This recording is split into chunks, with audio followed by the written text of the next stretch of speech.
ప్రభుత్వం ఇచ్చే సంక్షేమ పథకంతో పాటు వాళ్ళు అదనంగా ఒక గది నిర్మించుకున్నా కూడా ఎలాంటి అభ్యంతరాలు పెట్టొద్దు, తద్వారా వాళ్ళు ఇంకా ఉన్నతంగా బ్రతకడానికి అవకాశం ఉంటుందని చెప్పి పేదలకు వెసులుబాటు కల్పించాలన్న ఆలోచన సూచన మా మంత్రి గారు చేయడంతో ఉప ముఖ్యమంత్రి గారు నేను కూడా ఇది మంచి సూచన అని చెప్పి వాటిని ఆమోదించడం జరిగింది.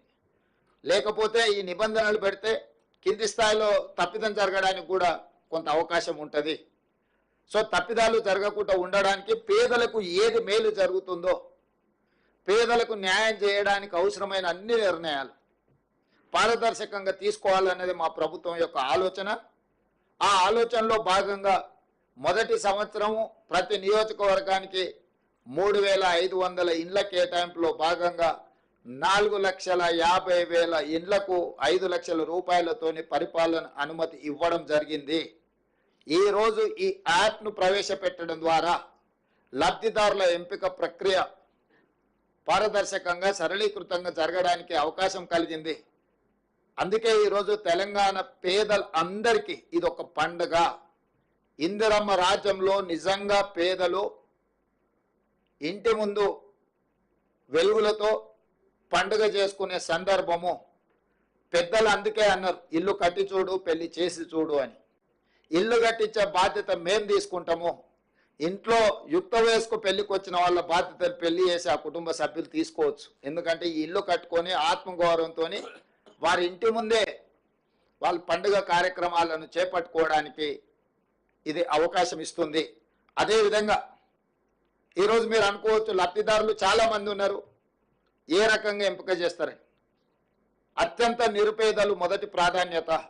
అత్యంత నిరుపేదల్లో దళితులు, గిరిజనులు, ఆదివాసీలు, వ్యవసాయ కూలీలు, పారిశుద్ధ్య కార్మికులు, దివ్యాంగులు, ట్రాన్స్జెండర్లు, నిరుపేదలే చాలా మంది ఉన్నప్పుడు ఇందులో ప్రాధాన్యత దళితులు, గిరిజనులు, ఆదివాసీలు, వ్యవసాయ కూలీలు, పారిశుద్ధ్య కార్మికులు, దివ్యాంగులు, ట్రాన్స్జెండర్, వీళ్ళకి మొదటి ప్రాధాన్యత ఇవ్వడం జరుగుతుంది వరుస క్రమంలో.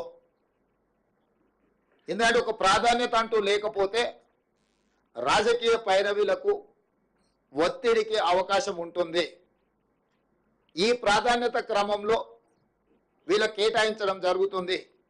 ఇదే కాకుండా ఐటీడీఏ ప్రాంతాలు, ఆదివాసీలు నివసించే ప్రాంతంలో ఆనాడు ఎప్పుడో ఇందిరమ్మ సమయంలో లేదా ఎన్టీఆర్ సమయంలో లేదా రాజశేఖర రెడ్డి గారి సమయంలో ఇచ్చిన కొద్దిపాటి ఇల్లే ఆదివాసీలకు వచ్చినాయి.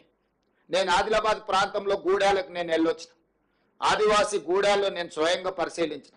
మా పట్టి విక్రమార్క గారు ఆదిలాబాద్ నుంచి ఖమ్మం వరకు పాదయాత్ర చేసినప్పుడు ఆదివాసీలు వచ్చి నిజమైన అర్హులము, లబ్ధి ఇందిరమ్మ రాజ్యంలో లబ్ధి పొందాల్సింది మేము, అడవులలో ఆది మానవులలాగా ఇంకా ఎంతకాలం బ్రతకాలి, మా పట్ల మీరు కనికరం చూపించాలి, ఇందిరమ్మ ఉంటే మాకు బాధ తప్పేది, కానీ ఇందిరమ్మ వారసులుగా ఈరోజు మీరు పరిపాలనలోకి వస్తామంటున్నారు, మీరు మీ బాధ్యత నెరవేర్చండి అని చెప్పి ఆదివాసీలు, ఆదివాసీ సంఘాలకు సంబంధించిన వాళ్ళు మాకు గుర్తు చేయడం జరిగింది.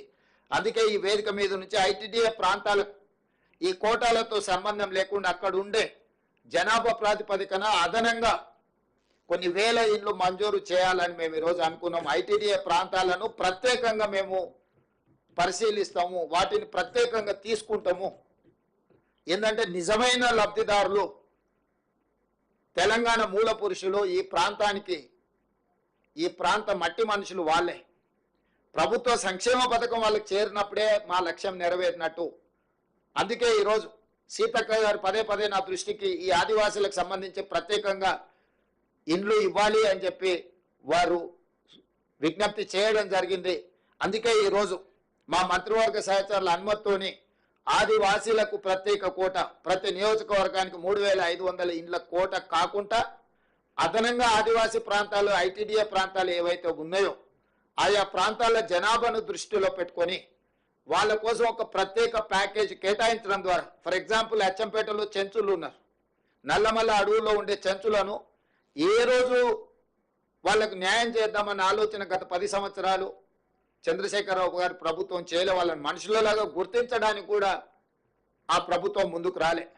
మరి అలాంటి వాళ్లకు న్యాయం చేయాలి, అలాంటి వాళ్లకు ఇందిరమ్మ రాజ్యంలో మేలు జరగాలి అన్న ఆలోచనతోటి గోండులు ఆదివాసులు ఆదిలాబాద్ జిల్లాలు మీకు తెలుసు ఇంద్రవెల్లి కాల్పుల్లో చనిపోయిన కుటుంబాలకు నేనే స్వయంగా అక్కడికి వెళ్ళి వాళ్ళకందరికీ ఇందిరమ్మ ఇళ్ళ పట్టాలు ఇచ్చి వాళ్ళకు నిధులు ఇచ్చినము. ప్రత్యేకంగా వాళ్ళ గూడాలను అభివృద్ధి చేయడానికి ఆ రోజు మాట ఇచ్చొచ్చినము.